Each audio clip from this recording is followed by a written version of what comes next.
चलते हैं आगे प्राणायाम के अभ्यास पर।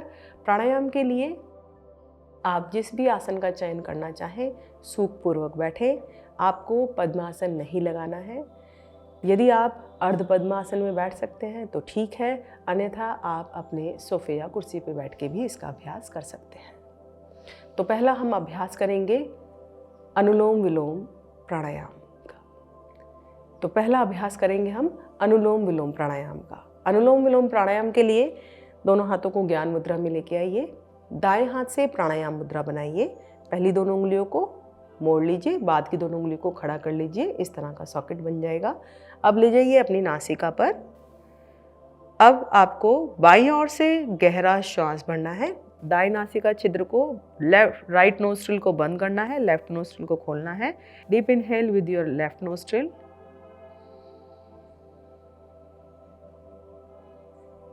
अब जब आपने गहरा सांस भर लिया है तो अपने नाक के छिद्र को बंद कर दीजिए। अपनी उंगलियों के स्पर्श से अंगूठे का स्पर्श हटाइए और श्वास को बाहर कर दीजिए।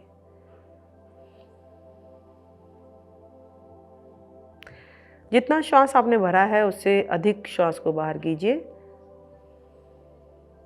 जिस ओर से निकाला उसी ओर से फिर से भरें। अब नाक के छिद्र को बंद कीजिए अंगूठे से और उंगलियों को स्पर्श हटाकर बाईं ओर से श्वास को बाहर कर दीजिए। यह हमारी एक आवृत्ति हुई। इसी तरह की आवृत्तियां हमें दोहरानी है। तो करते हैं अनुलोम विलोम प्राणायाम का अभ्यास। कीजिए मेरे साथ। धीरे धीरे श्वास की गति को बहुत धीमा रखकर श्वास भरें।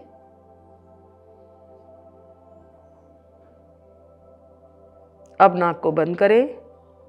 दाईं नासिका छिद्र से अपने अंगूठे को हटाएं। श्वास को बाहर करें। फिर इसी ओर से भरें। फिर अंगूठे के स्पर्श से नाक को बंद करें और दूसरी ओर से उंगली का स्पर्श हटाएं। श्वास को बाहर करें।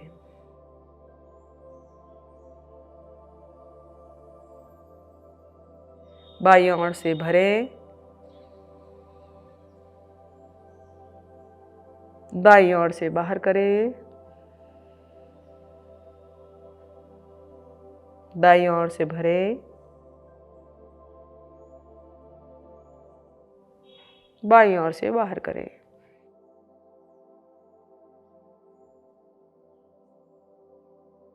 हाथ को नीचे करें, शांत बैठें। अनुलोम विलोम प्राणायाम बहुत ही सरल प्राणायाम है जिसमें किसी भी तरह की बाध्यता नहीं है। आप बहुत ही आसानी से सरलता से कर सकते हैं। अगला प्राणायाम है सूर्यभेदी प्राणायाम। सूर्यभेदी प्राणायाम उच्च रक्तचाप के रोगियों को नहीं करना है। वे अनुलोम विलोम प्राणायाम का अभ्यास करें।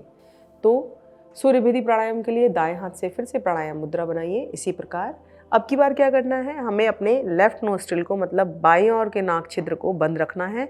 सिर्फ दाईं ओर से भरना है और दाईं ओर से ही छोड़ना है, अर्थात अपनी सूर्य नाड़ी को प्रभावित करना है।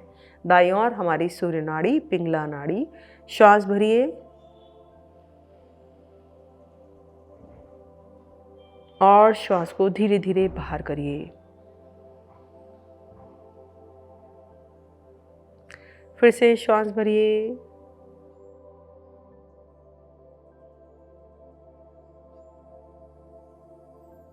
श्वास को बाहर करिए। ये श्वास प्रश्वास की क्रिया आपको सिर्फ अपने राइट नोस्ट्रिल से करनी है। राइट नोस्ट्रिल से इनहेल एंड राइट नोस्ट्रिल से ही एक्सहेल। सूर्यभेदी प्राणायाम। सूर्यभेदी प्राणायाम के बहुत सारे वेरिएशन होते हैं। सबसे सरल प्राणायाम, सबसे सरल वेरिएशन जो है ये वाला, जिससे आप एक ओर से भर रहे हैं, एक ओर से निकाल रहे हैं। तो कीजिए मेरे साथ अभ्यास। 3 बार लेंगे इसकी आवृत्ति। श्वास भरिए। अब धीरे धीरे श्वास को बाहर करिए।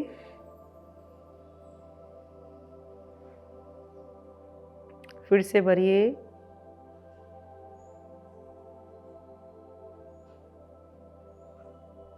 फिर से बाहर। अंतिम आवृत्ति। भरिए श्वास और श्वास बाहर। हाथ को नीचे कर शांत अवस्था में बैठें। लंबा गहरा श्वास भरें और छोड़ें। जिस तरह आप आसनों के बीच अंतराल देते हैं, उसी तरह आपको प्राणायाम के बीच भी 1 या 2 गहरी श्वास का विराम देना है। तो चलते हैं अपने अगले प्राणायाम पर। अगला प्राणायाम हमारा नाड़ी शोधन प्राणायाम। नाड़ी शोधन प्राणायाम आपकी नाड़ियों की शुद्धि करता है। आप सूर्य नाड़ी और चंद्र नाड़ी को प्रभावित करते हैं, जिससे आपकी मध्य नाड़ी सुषुम्ना नाड़ी अपने आप प्रभावित होती है और आपके पीठ दर्द में आराम देती है। तो चलिए करते हैं अभ्यास नाड़ी शोधन प्राणायाम का। नाड़ी शोधन प्राणायाम के लिए बनाइए दाएं हाथ से मुद्रा। आपको हमेशा दाएं हाथ से ही प्राणायाम मुद्रा बनानी है। अब लीजिए अंगूठे को अपनी दाईं नासिका छिद्र पर रखिए। बाईं ओर से आप श्वास भरेंगे। 5 तक की गिनती में बाईं ओर से श्वास भरिए। 5 तक की गिनती के बाद आप अपनी बाईं नासिका छिद्र को बंद कर दीजिए और दाईं नासिका छिद्र पहले से बंद है। दोनों को बंद करने के बाद 10 तक की गिनती में आपको ब्रीथ होल्ड करना है, अपने श्वास को भरकर रुकना है। 1 2 3 4 5। अब अंगूठे का स्पर्श हटाइए दाईं नासिका से। 10 तक की गिनती में श्वास को बाहर कर दीजिए। 1 2 3 4 5 6 7 8 9 10। अब जिस ओर से आपने श्वास बाहर किया है उसी ओर से आपको 5 तक की गिनती में श्वास भरना है। 1 2 3 4 5। नाक का स्पर्श अंगूठे से कीजिए और दोनों नासिका छिद्र बंद करके 10 तक गिनती में रुकिए। 1 2 3 4 5 6 7 8 9 10। अब बाईं नासिका को खोलिए और 10 तक की गिनती में श्वास को बाहर कीजिए। 1 2 3 4 5 6 7 8 9 10। हाथ को नीचे करिए। यह एक आवृत्ति थी। इसी प्रकार की आपको 8 से 10 आवृत्ति प्रारंभिक अवस्था में लेनी है और धीरे धीरे इस आवृत्ति को 10 मिनट तक बढ़ाना है। नाड़ी शोधन प्राणायाम में आपको विशेष ध्यान रखना है, यदि आप 5 तक की गिनती में श्वास भरकर 10 तक की गिनती में अर्थात दुगनी मात्रा में नहीं रुक पा रहे हैं तो आप इस गिनती की संख्या को कम कर सकते हैं। इसको आप 1 2 3 जिस भी तरह से करना चाहें, आप इस संख्या को अपने अनुसार, अपने सामर्थ्य के अनुसार बढ़ा और घटा सकते हैं।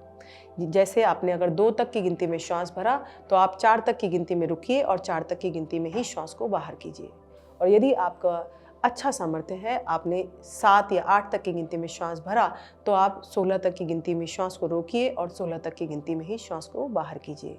1:2:2 के अनुपात में आपको यह प्राणायाम करना है। नाड़ी शोधन प्राणायाम के अभ्यास के बाद हम बात करते हैं कुछ सावधानियों की, कि आपको किस प्रकार की सावधानी रखनी है पीठ दर्द के अभ्यास के लिए। आपको बहुत नरम गद्दे पर नहीं सोना है, बहुत ऊंचा तकिया आपको नहीं लगाना है। जब आप ज़्यादा नरम गद्दे पर सोते हैं तो आपके पीठ को उतना आराम नहीं मिल पाता है।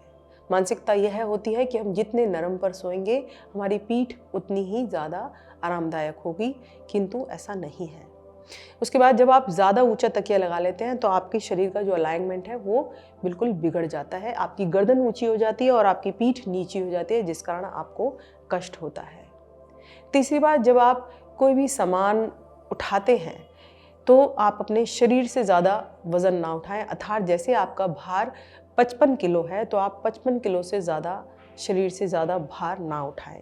यदि आपको उठाना भी पड़ता है तो उसे आप साइड से झुककर इस तरह से उठाएं, आगे झुककर ना उठाएं, जिससे हमारी पीठ में ज़्यादा कष्ट हो जाता है, अर्थात दोष आने की संभावना रहती है। इसके बाद जब आप अपने कार्य क्षेत्र पर कार्य करते हैं, अर्थात अपने ऑफिस या अपने जिस भी जगह पर कार्य करते हैं, आपको अपनी पीठ का ध्यान रखना है। आपको सीधी रखनी है अपनी पीठ, कमर को सीधा लगाकर, टेक लगाकर बैठिए किंतु सीधा रखिए। ऐसा नहीं कि आप सारे दिन आगे की ओर झुककर कार्य करते रहें। आपकी जो चेयर हो वो उस तरह की हो कि जब आप उस पर बैठें तो आपके घुटने उससे थोड़े ऊंचे रहें, अर्थात आपके जो हिप है उससे थोड़े आपके घुटने ऊंचे रहे। समझ रहे हैं कि आप अपनी चेयर पे बैठे, आपके पैर ज़मीन पे रहे और आपके घुटने नीचे की तरफ ना जाए, घुटने थोड़े ऊंचे या फिर नितंब के समानांतर रहे। इस तरह की अवस्था में आपके कमर में किसी प्रकार का दोष या रोग उत्पन्न नहीं होगा। तो चलते हैं अब अपने अगले सेगमेंट पर, अर्थात भोजन पर। जैसा कि आप जानते हैं, योग और भोग साथ में चलते हैं और दोनों एक दूसरे के पूरक हैं। यदि आपने केवल योग किया और भोग पर ध्यान नहीं दिया तो आपको पूरा लाभ नहीं मिल पाएगा। तो भोजन आपका कैसा हो? आपको गरिष्ठ भोजनों से बचना है और अपने भोजन को खूब चबा चबा कर खाना है। जितनी आपको भूख हो उससे एक फुल्का आपको कम ही खाना है। अपने शरीर का भार बिल्कुल नहीं बढ़ने देना है। तो ऐसे भोज्य पदार्थों का सेवन नहीं करना है जिससे आपके शरीर का भार बढ़ जाए, अर्थात चिकनाई युक्त मिठाई और अधिक मसालेदार भोजन आपको नहीं लेना है। आपको हरी सब्जियां अधिक लेनी है तथा सब्जियों का सूप नींबू डालकर लेना है। दही चावल से आपको परहेज करना है। इस तरह के भोजन आपको, ठंडी तासीर वाले भोजन आपको नहीं लेने हैं। इसके बाद आप अगर प्रत्येक दिन मेथी का सेवन अपने भोजन में करते हैं तो वह आपके लिए अधिक लाभकारी होगी। सुबह उठकर आप मेथी का पानी पिए या फिर हरी मेथी अपने दिनचर्या में अर्थात अपने रोज़ के भोजन में शामिल करें। इसके बाद आते हैं हम अपने घरेलू नुस्खे पर। आज का घरेलू नुस्खा है कि आपने देखा होगा हार श्रृंगार का पौधा या फिर पारिजात का पौधा। हार श्रृंगार या पारिजात का पौधा जिसके अंदर एक छोटा सा फूल खिलता है, सफ़ेद रंग की पत्तियां होती हैं और नारंगी रंग की उसकी डंडी होती है। उसके 4 से 5 पत्ते आपको लेने हैं और अच्छे से धोने हैं। धोने के बाद उन्हें कूट लेना है इमामजस्ते में, या फिर आप उन पत्तों को तोड़ भी सकते हैं। उसके बाद आप उसे आधा या पौना गिलास पानी में डालकर उबालें। खूब अच्छे से उबल जाए, जब वह पानी आधा रह जाए उसको छान कर आप पिए। 1 हफ्ता आप करके देखें इस उपाय को। यह उपाय आपको ज़रूर लाभ पहुंचाएगा। बस आपको विशेष ध्यान रखना है कि गर्मियों के मौसम में इस उपाय को नहीं करना है और जो उच्च रक्तचाप के रोगी हैं वो केवल 2 पत्तियों को लें, या जिनका पित्त अधिक बढ़ा हुआ है वो इसे लेने से परहेज कर सकते हैं। अन्यथा यह शीतकालीन में या शिशिर ऋतु में यह बहुत ही बढ़िया लाभ देगा आपको। तो चलते हैं आज की हस्त मुद्रा पर। हस्त मुद्रा जैसे कि आपको जो भी दर्द होते हैं उनके लिए है आपकी वायु मुद्रा। वायु मुद्रा कैसे लगानी है? आपको अपनी उंगली को मोड़कर इस तरह से अंगूठे से दबाना है अपनी इंडेक्स फिंगर को और 3 उंगलियां खड़ी करनी है इस प्रकार। गहरा लंबा श्वास भरना है। जिस भी प्रकार आप बैठना चाहें उस तरह से बैठे, क्योंकि जो पीठ के दर्द के रोगी होते हैं ज़मीन में बैठने से परहेज़ करते हैं, क्योंकि बैठना तो आसान है किंतु उठना उनके लिए मुश्किल हो जाता है। तो इस तरह से अपने दोनों हाथों से लगाएं वायु मुद्रा को, गहरा सांस भरें और छोड़ें। आपको भोजन करने के पश्चात इस मुद्रा का उपयोग नहीं करना है, क्योंकि भोजन करने के पश्चात हमारी जो पाचन क्रिया है वह कार्य कर रही होती है। उसके आधे घंटे बाद आप वायु मुद्रा लगा सकते हैं और श्रद्धा और विश्वास के साथ वायु मुद्रा का उपयोग करें। आपके पीठ का दर्द खत्म हो जाएगा। लंबा गहरा सांस भरें और छोड़ें। तो चलते हैं अपने आज के सुविचार पर। मुस्कुराने की कला दुखों को आधा कर देती है, इसलिए हमेशा मुस्कुराते रहें और योग करते रहें। तो आज की श्रृंखला में इतना ही। फिर मिलते हैं अगली बार। नमस्कार।